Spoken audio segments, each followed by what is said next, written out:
up mga kabungal? Magandang umaga po sa ating lahat. For today's vlog po ay magluluto po tayo ngayon ng aming lunch. At medyo matagal-tagal na po akong hindi nakakapag food vlog yan. Magluluto po tayo ngayon ng ginisang ampalaya with egg, tsaka po tortang dulong. Yan, hintayin niyo po ako. Samahan niyo po ako magluto ng aming lunch. So yan mga kabungal, i-ready po natin ang ating mga ingredients para sa ating recipe yan. Ito po ang ampalaya, sibuyas, kamatis, magic sarap, at itlog po para sa ginisang ampalaya. Tapos, ito din po yung ating dulong. Yan. Itong ating dulong. Ito po yung baboy na isasahog natin sa ampalaya. So, yun guys. Natin ko na po ang ampalaya.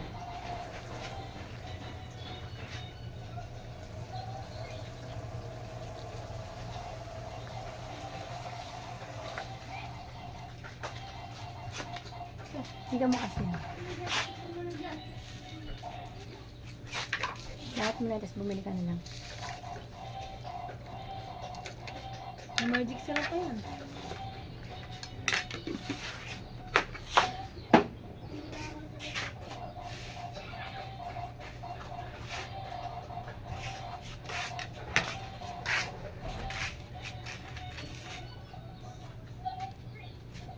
Bili kang asin.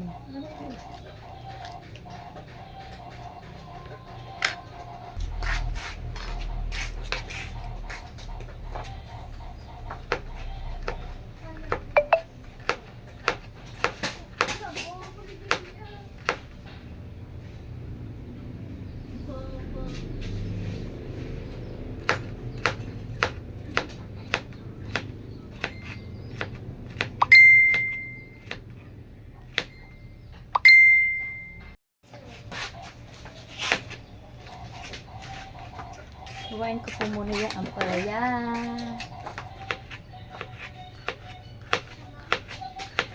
Ngayon po kasi ako po ngayon tagaluto kasi wala po ang nanay ko. Umuwi po siya ng Laguna at meron po silang Christmas party today. Kaya busy-busyhan po ang lola nyo ngayon. Ako po muna ang cook sa bahay ni Tito Eric.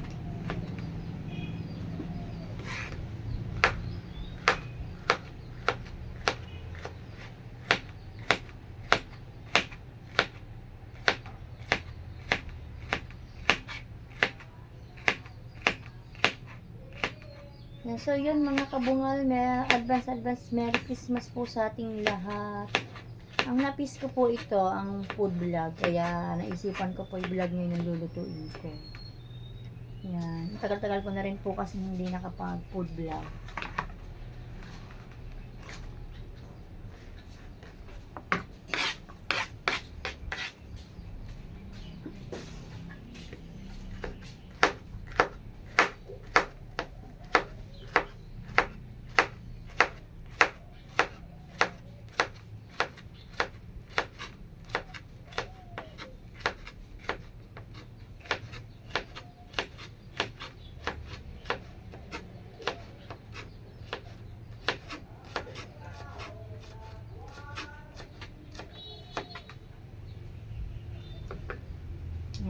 So yun mga kabungal, hintayin niyo po ang pagluluto.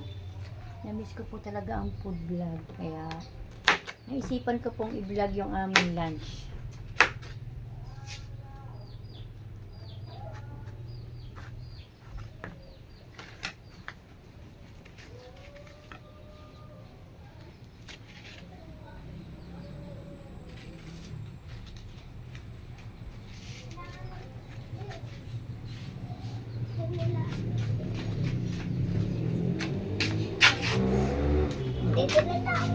Ay,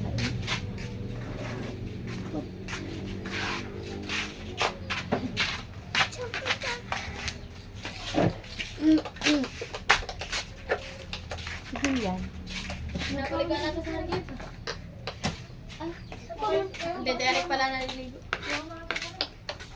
Saan pumunta? Ma.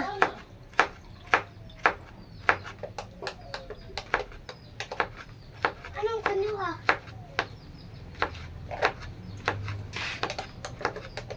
Anong kunat?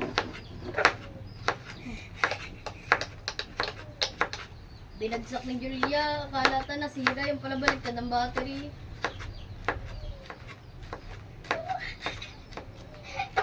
Ayun guys, malapit na po ako matapos maghiwa ng ampalaya.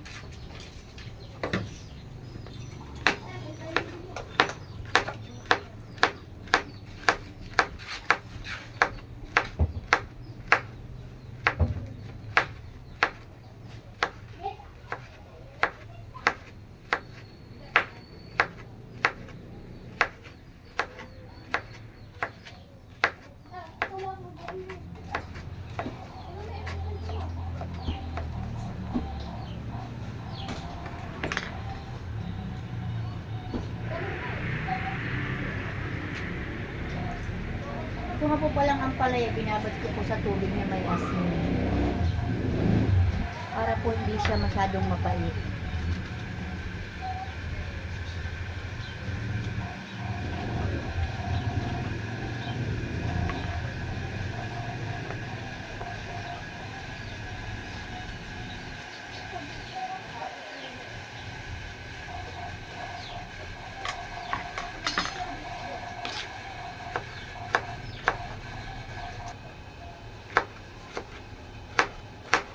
Nadalawa na pong piraso yung hiwain natin.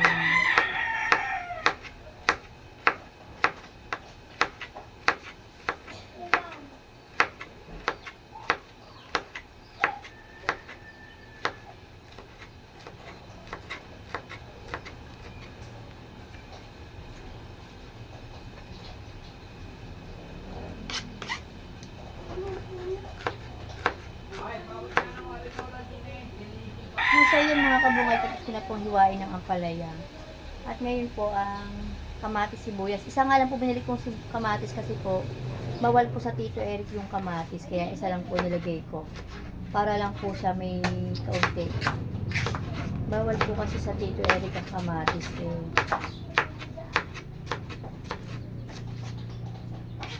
Safety po, isipin po natin ang safety ng bawat isa.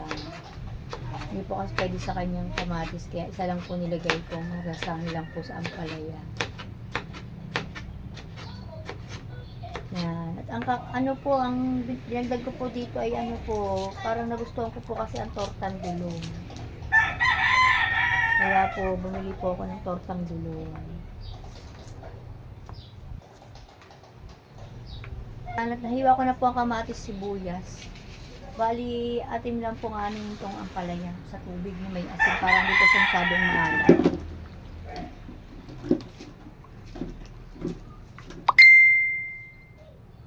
Kunti nga lang po palang ampalaya ang niluto ko kasi hindi naman po nangangain ng mga bata nito.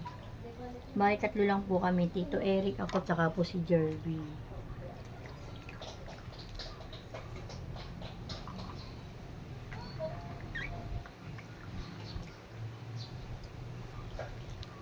Pinigaan ko po siya sa may asin na may tubig para po hindi masyadong maalat. Ano naman po natin yung baboy na binili ko na pansahog sa ampalaya. Bumili po kasi ako ng baboy na pansahog sa ampalaya.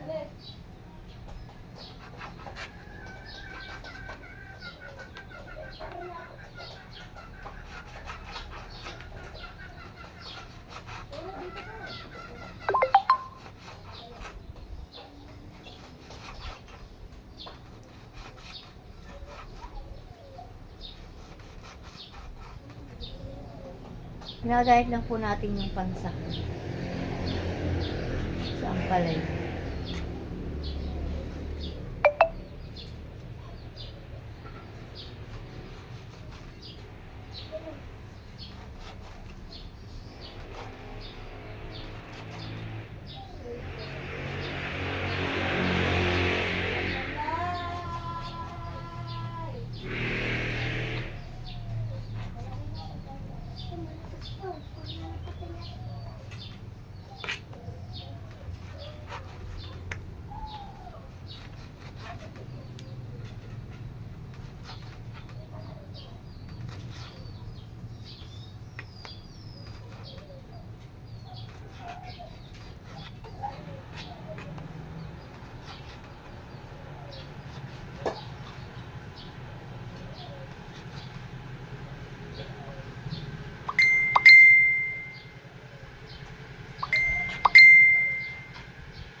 yan mga kabungal, ready ko na po ang ingredients sa ating lulutuing ulam.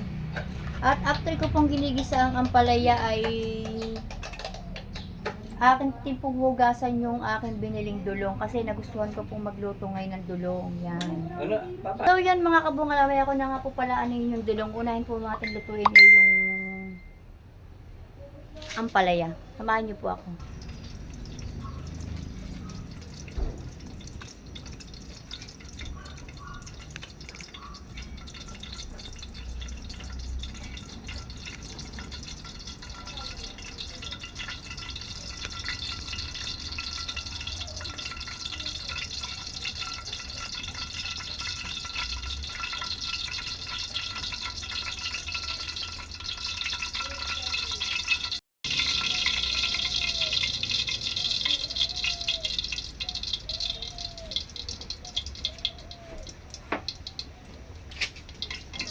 Lagay na po natin ang karne.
Nalagay po natin ang bawang sibuyas, kamatis.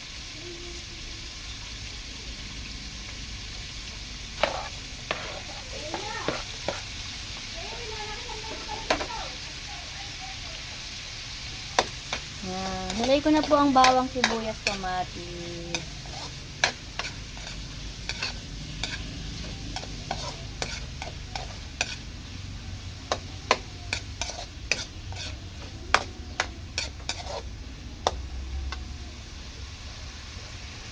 So yan mga kabungal, yan po. Yan. Ginisa ko na po ang bawang sibuyas. Saka po yung baboy. Yan. Hindi mo na lang intindihin. Saka po siya.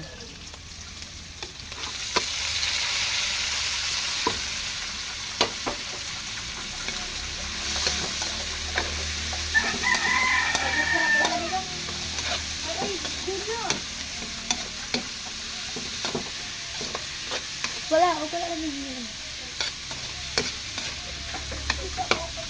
Yan, ginigisa ko na po ang ampalaya.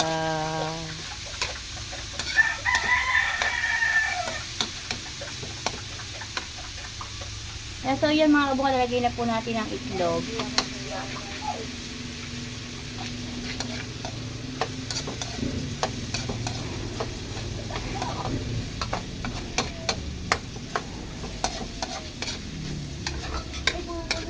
Yan. Paluto na po ang ating ampalaya. At lulutuin ko naman po yung tortang dulong.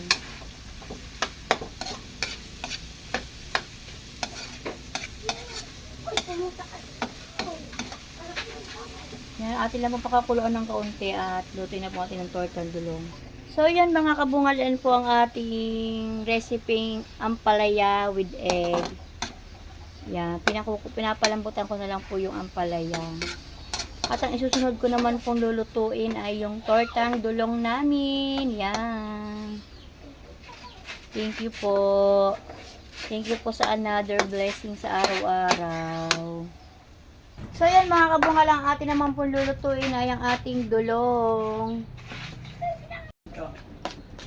Nakabili ba ng may idol? Opo, tito. May nadulog tatanong ko pa. Isang kilo po binili ko. Okay. Pumunta lang ako sa dali sa ano, Ibadet. Kakausapin ko lang. Opo, naluto pa naman ako.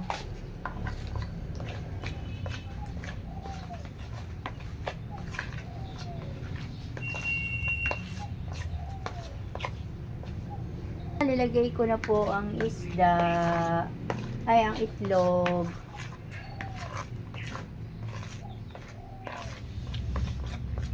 Yan, tingnan nyo naman po ang aking tortang dulong.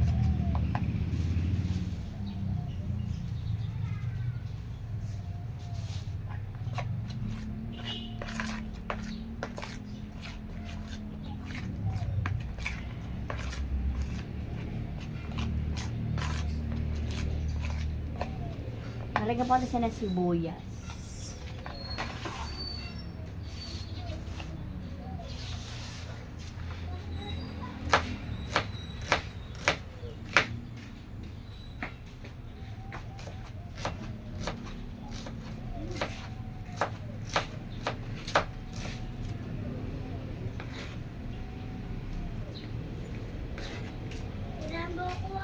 Yung magic, sarap pa ba tayo? Bili mo lang magic. May barya ka pa ba, Neng? Bili mo lang magic. So yun mga kabunga, lulutuin na po natin ang tortang dulong para po tayo makakain na ng lunch kasi magka-12 na po pala. Oh my God, 12 na pala. Tayo ng tortang dulong at late na po pala ang ating lunch. 12, mag-alas 12 na po pala.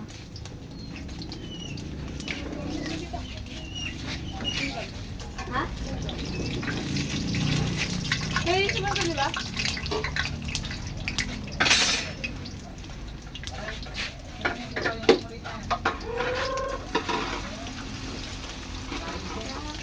Dito ko lang dinalagay ito.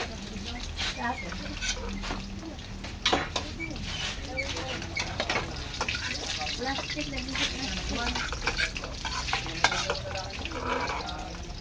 Ang sarap kumilos. Wala na po bunga. Huwag mo panalangin ako magbunga nga sa inyo. Pag wala po si Lola.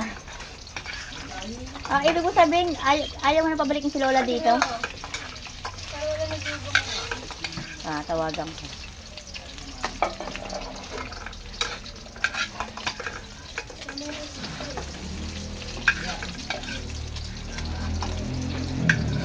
Yan, nagluto na po tayo ng tortang dulong. Tanghali na po pala.